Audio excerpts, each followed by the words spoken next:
Porque lo primero es que cuando dos personas deciden unirse, se unen, ¿verdad? Para que entre todo lo que hacen haya consentimiento o sea un equipo de pareja, ¿verdad?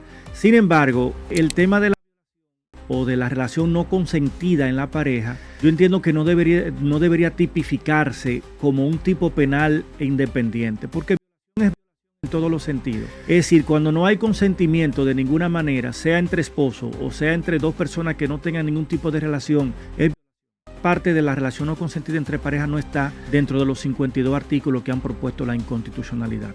Pero sí hay una propuesta de modificación del código en ese sentido.